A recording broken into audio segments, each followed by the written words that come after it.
테슬라 이야기를 하려고 한 거예요. 예, 테슬라요. 아, 테슬라요. 주가가 오르기만 하면 증자를 해요. 아, 네. 대주주가 자기 지분을 막 팝니다. 네, 네. 단순계 시장에서는 네. 이걸 어떻게 해석을 하냐면 대주주가 주식 자기 지분율을 저렇게 해석시키는 것은 그렇죠. 대단히 안 좋은 안 좋은 신호이기 때문에, 신호였죠. 안 좋은 신호이기 네, 때문에 네. 그런 주식은 사면 안 된다라는 게 일반적인 아까 진짜 얘기한 단순계인 거죠. 네. 영역의 확장이 일단 그 단순계는 없습니다. 이 단순계가 좋았다가 나빠지는 그 사이클을 타고 있을 때 그 이론에서는 이 폭의 확장은 크게 발생하지 않고 반복된다라는 것이 이제 기본적인 상황인데 복잡계에서의 기본적인 상태는 계속 확장하고 있구나 라는 부분 때문에 이 확장의 영역을 잡을 수 있는 증자라고 사람들이 인정을 하거나 생각을 하거나 착각을 하게 되면 안녕하세요. 28년차 이코노미스트 홍춘욱입니다. 이번 시간에는 복잡계 세상에서의 투자 저자이신 오종태 이사님을 모셨습니다. 반갑습니다. 예, 반갑습니다. 단순계 복잡계에 대해서 약간 개념만 짚고 한번 이야기를 예. 하면 훨씬 쉬워질 것 같은데요. 개념적으로는 이제 복잡계와 단순계의 가장 큰 간단하게 얘기할 수 있는 것은 원인과 결과가 있느냐 없느냐로 간단하게 얘기할 수 있을 것 같아요. 이거 뭐. 단순계는 어떤 원인이 있으면 그 원인에 대해서는 동일한 결과가 계속적으로 나타나기 때문에 이게 과거에도 이랬으면 미래에도 동일한 원인이 나타나면 동일한 결과가 나타날 거라고 생각하고 행동할 수가 있는 거죠.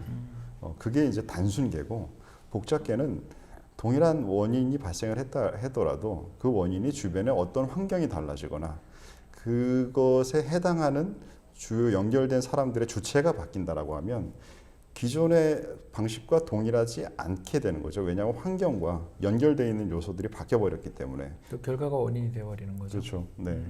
그래서 되먹임 효과라는 거지 않습니까? 예. 그래서 이 되먹임 효과라는 효과에 대해서 특히 이제 조지 소로스 많이 이제 재미성 이론으로 얘기하는데 그런 부분들이 금융에서 사실은 일부 소수의 이상하고 독특한 사람들만이 저거를 하는 거다라고 인지되었던 것 같아요. 여태까지는. 근데 저의 기준으로는 2008년을 지나면서 수많은 그런 현상들이 퍼지면서 이제는 그 부분을 이해하지 않고는 투자하기 어려워진 시대가 됐다고 저는 생각을 하는 거죠.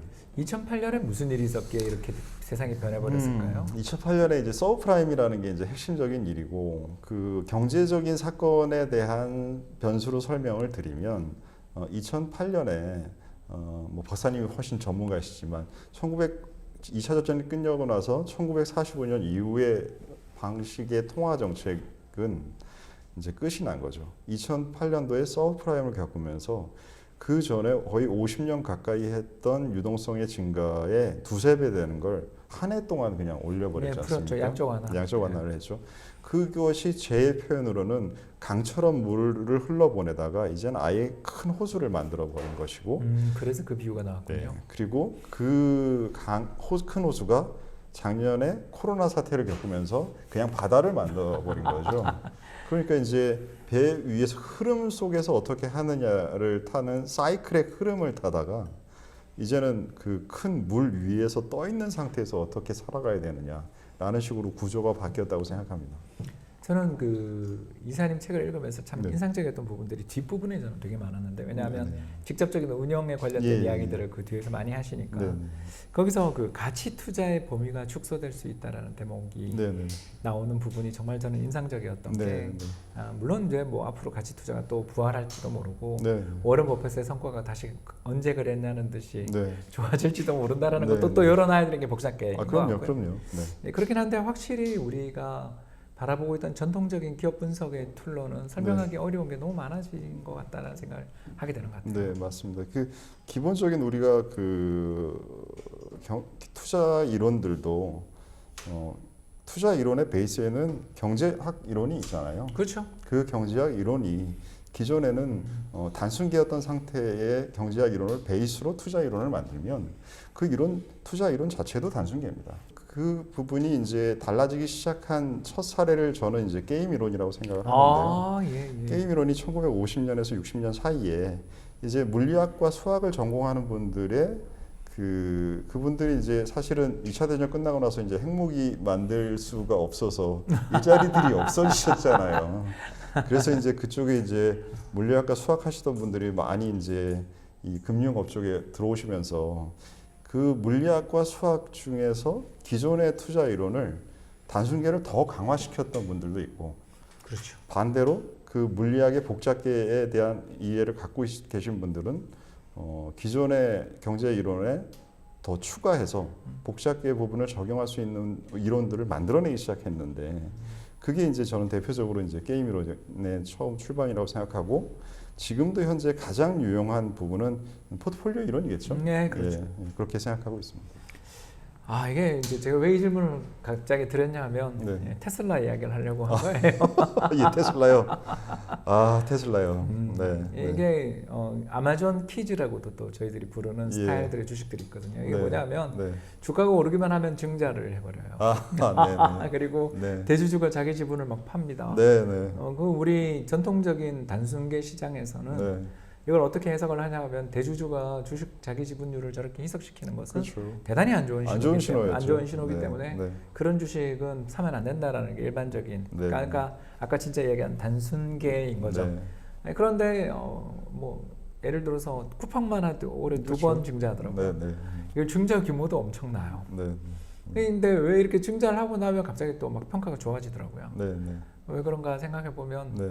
이게 우리가 이야기했던 이 단순계가 아닌 복잡계 세상이구나라는 생각을 좀 하게 되는 것 같아요. 맞습니다. 이게 그 영역의 확장이 일단 기본적으로 단순계는 없습니다. 이 단순계가 좋았다가 나빠지는 그 사이클을 타고 있을 때 기본적으로 이론에서는 이 폭의 확장은 크게 발생하지 않고 그게 반복된다라는 예. 것이 이제 기본적인 이제 상황인데, 지금 복잡계에서는 아까 전에 제가 사례를 드릴 때도 2008년도에는 큰 호수가 됐다가 2021년에는 바다가 됐다라는 표현을 쓴 것처럼, 복잡계에서의 기본적인 상태는 물론 가다가 언젠가는 막히겠지만 지금 현재까지 인정받는 것은 계속 확장하고 있구나 라는 부분 때문에 이 확장의 영역을 잡을 수 있는 증자라고 사람들이 인정을 하거나 혹은 생각을 하거나 혹은 착각을 하게 되면 그 부분이 뭐 주가의 예전하고는 좀 다르게 작용하는 것 같습니다. 예, 그래서 결국 시장을 어떻게 보면 주식이 조금 희석되고 공급 물량이 있을지라도 이 돈 가져가서 네. 세계를 지배하면 다 되는 거 아니야? 그렇죠. 그러니까 네. 기업의 펀더멘탈이 좋아 주가가 오르는 게 아니고요. 네. 주가가 오르니 돈을 많이 조달해서 경쟁자를 따돌릴 수 있다라는 이런 그렇죠. 신박한 세상이 네, 네, 여기에서 출현하는 것 같더라고요. 네. 그런 이야기들을 저는 종종 네. 애널리스트들하고 이야기를 하다 보니까 네. 이 책의 이 복잡계 세상에서 아까 지금 오 이사님이 정말 이야기 잘하신 것처럼 원인과 결과가 있는 게 아니라 결과가 원인이 돼버리는 네, 대먹임의 세상을 가장 잘 보여주는 게 주가가 오르는 순간 그 회사의 펀더멘탈이 바뀌어버리는 면은 없는가, 이런 이야기들을 하다 보니 가치 투자에 지금 예전에 있던 그 강력한 파워랄까 힘들이 좀 약화된 면이 있지 않나라는 그런 생각을 갑자기 하게 됐습니다. 지금 박사님 말씀하시니까 떠오르는 그 문구가 있는데, 예전에 그 가치 투자의 일반적인 용어를 쓸 때 좋은 회사가 주가가 오르는 게 아니라 주가가 오르는 게 좋은 회사다, 우리가 농담삼아 이런 얘기를 썼잖아요. 많이 했죠. 네, 많이 했잖아요. 나에게 주식에 수익을 벌어주는 회사가 좋은 회사라고. 네, 그런 얘기들 많이 했는데 뭐 그냥 농담삼아 하는 얘기지만, 지금 현재 그 복잡계에서는 이 플랫폼 비즈니스의 영역 싸움이라는 영역을 차지하는 것이 원체 중요한 구간에 들어오고, 구조도 데이터 경제로 바뀌다 보니까 이 점유율이라는 게 기존에 생각했던 것보다 훨씬 더 결정적인 변수가 되다 보니, 맞습니다. 그 투자의 규모의 증가를 거기다가 여기가 점유율을 키우면서 도미넌트하게 되는구나라고 그렇죠. 이제 인정을 해주는 게 물론 이제 이게 뭐 평소에 계속 그렇게 생각하지 않습니다, 솔직히. 근데 지금은 현재는 인정받고 있는 거죠. 어느 순간 또 그게 또 대먹임을 일으키겠죠. 일으키겠죠. 예, 일으키겠죠. 그래서 어떤 책을 읽었는데 아마존은 지금이 전성기일 수 있어요. 뭐 이제 이런 이야기를 하는 책도 제가 본 적이 있었거든요. 근데 그 이야기를 보는데 아마존이 그렇게 좋은 회사가 아니더라고요. 예. 좋은 회사라고 생각하기는 어렵죠.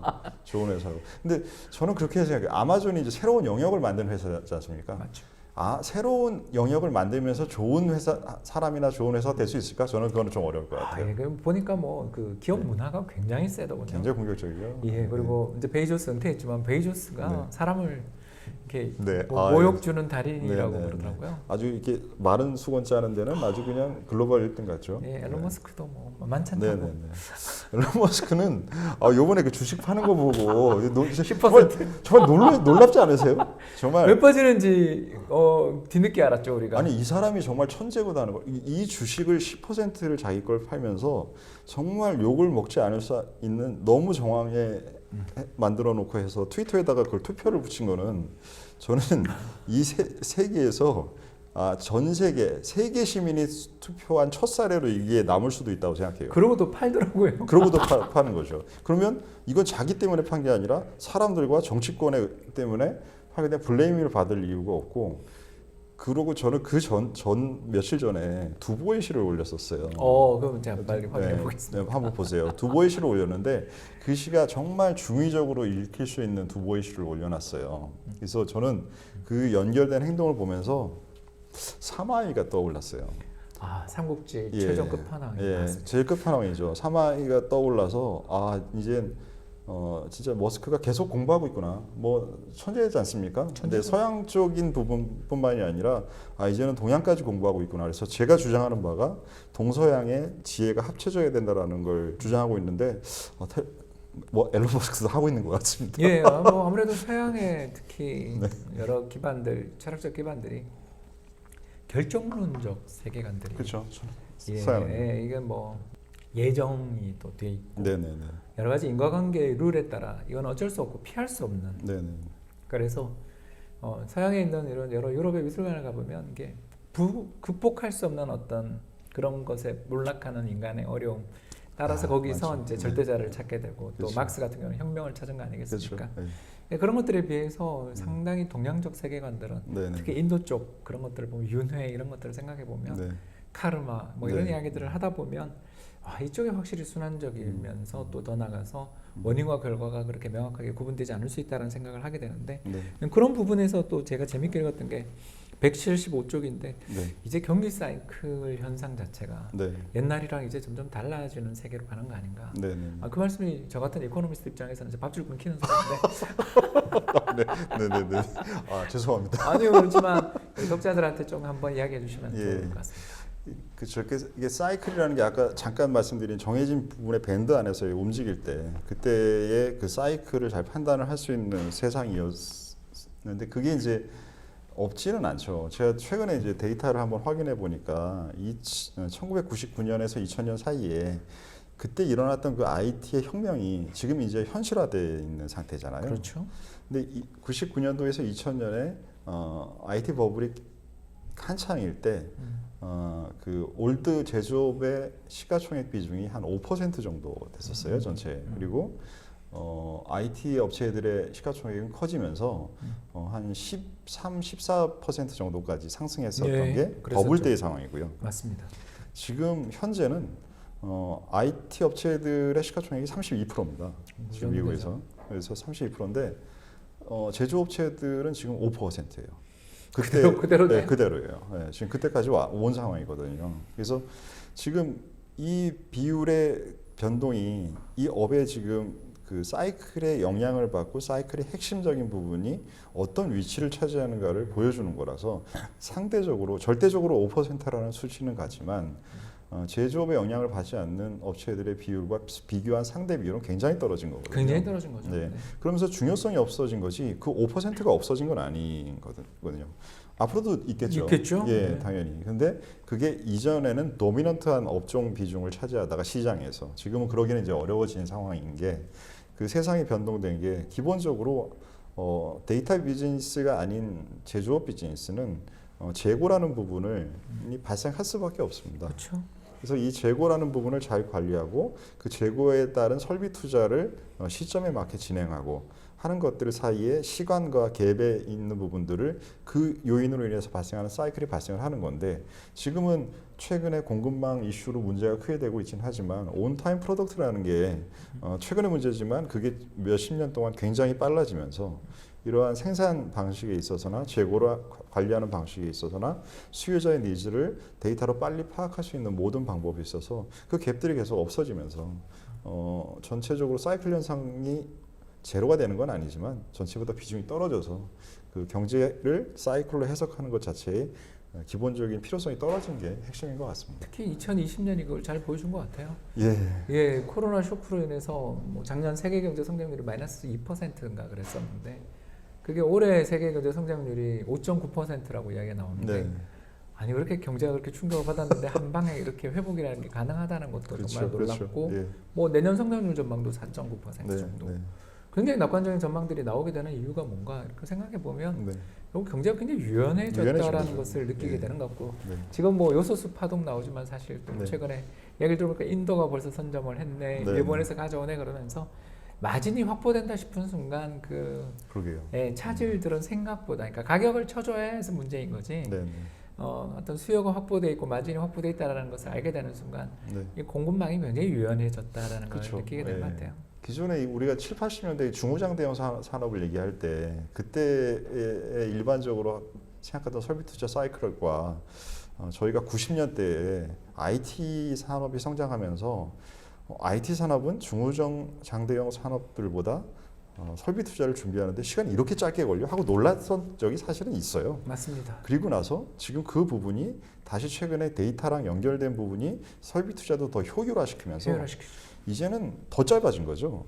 그렇기 때문에 이게 재고뿐만이 아니라 생산 설비를 유연하게 할 수 있는 부분에서도 지금 박사님이 말씀하신 현상은 되게 빨라진 것 같아요. 그러고 나니까 또 우리 19년에 있었던 일본의 네. 우리나라에 대한 네. 그 반도체 핵심 네. 부품들, 디스플레이 핵심 부품들에 대해서 그렇죠. 그때 정말 나라 망하는 줄 알았는데 망한 줄 알았잖아요. 6개월 뭐 1800개 주고 잠깐 그랬었죠. 네, 네. 그랬는데 지금 아무도 그 이야기를 안 하죠. 네. 순식간에 뭐 예를 들어서 에칭가스 문제라든가 이런 네. 것들을 뭐 아주 신속했다라고는 말 못하지만 트러블은 그렇죠. 있었지만 그렇죠. 어느 정도의 마진이 주어지고 또 급박한 어떤 환경에서는 신속하게 그걸 잡아가는 과정들을 그렇죠. 보면서 네. 우리는 생각보다 굉장히 어마어마한 산업의 혁신을 지금 겪고 있는 걸지도 모르겠다.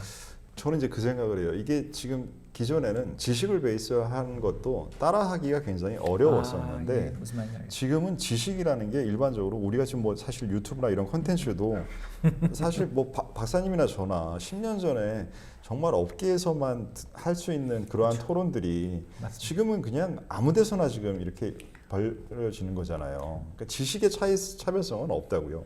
이사님이 많이 기여하고 계시죠. 이 복잡계에 대해서 관심이 예전부터 있었는데 네. 감히 이걸 대중들한테 얘기하기가 이야기를 어렵죠. 하기도 어렵고 네. 또 우리끼리 아름아름 공부하는 정도. 사실 술자리에서 하는 얘기였잖아요. 이거 참 많은 이야기를 해왔는데 네. 그러다 이제 밈 주식 나오면서 이걸 네. 설명할 길들이 없어지게 없죠. 될 때 네. 이 복잡계라는 새로운 설명들 그리고 네. 그 전에 갖춰져 있던 대안들이 또 네. 오이선이 같은 경우는 그 동양의 철학과 서양의 철학의 조합이라는 그런 새로운 어떤 해석일 수도 있잖아요. 사실은. 그렇죠. 그거는 사실은 이제 굉장히 많지 않았던 것 같아요. 우리가 서양 교육을 계속 50년 동안 받아온 사회에 살다 보니까 맞습니다. 동양인인데 생각은 서양인이에요. 그래서 이게 거기서 이게 굉장히 이게 자기 면역 질환 같은 저는 그렇게 생각하는데 자기 스스로에 대한 것들을 못 받아들여요. 동양 사고를.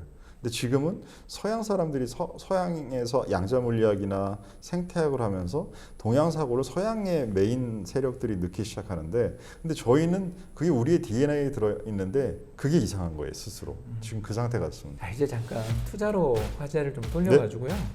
이렇게 세상이 이렇게 원인과 결과가 서로 바뀌고 또 우리가 생각하지 못했던 부분들에서 어마어마한 영향을 미치는 새로운 유행 뭐 각각 이야기한 것처럼 세상을 덮어버릴 것 같은 유동성들이 나와버리면서 그 유동성 속에서 우리는 헤엄을 쳐야 되는 거죠. 새로운 환경이 출현해버린 거잖아요. 맞습니다. 거기다가 아까 잠깐 얘기하신 정보통신혁명 자체가 이제 완전히 그냥 성숙 국면인지는 아직은 모르겠습니다만 어마어마한 발달 속에 생산 관리들의 어려움들이 분명히 노출됨에도 계속 해결해가는 과정들을 보여주다 보니까 자연스럽게 저희들은 어떤 생각을 하냐면 인플레가 나면 금리 인상하고 그래서 펑 터져. 이게 전통적인 결정론적 경기순환관이거든요. 우리는 이와 같은 복잡계에서 미래를 예측한다는 자체가 저는